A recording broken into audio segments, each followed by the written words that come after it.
we are looking at some of the technical challenges around both deploying and controlling renewable energy, and also making sure those deployments are secure from cyber attack.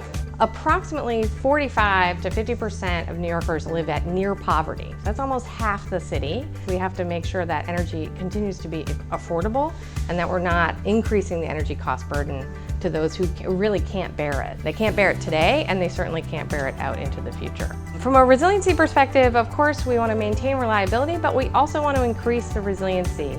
And so we have this huge fleet of very old generators in the city. When Indian Point closes, about 70% of those generators will be 50 or more years old. As we look to the future, how do we increase our resiliency of supply is something that brings me to my first point, which is that we need new transmission. We also need a heavy reliance and a real ramp up of distributed energy resources within the city. Some of our modeling says that we need about 7 gigawatts of solar within New York City by 2025. Like I said, I've been doing this business, upgrading major infrastructure in the city for 25 years.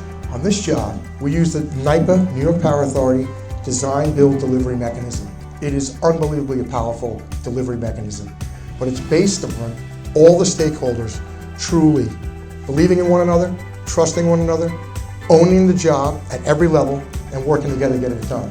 Towards the end of last year, Edison commissioned a 2 megawatt, 12 megawatt hour battery storage at South Ozone Park. This is the first ever utility scale, large scale battery storage on our system in the New York City tri-state area.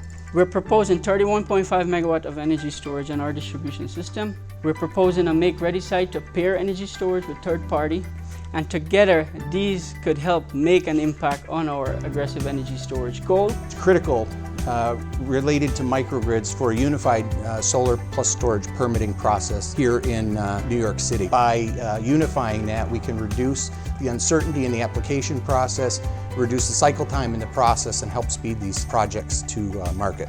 We are looking to dramatically decrease our greenhouse gas emissions, and in order to do that, we need a renewable grid.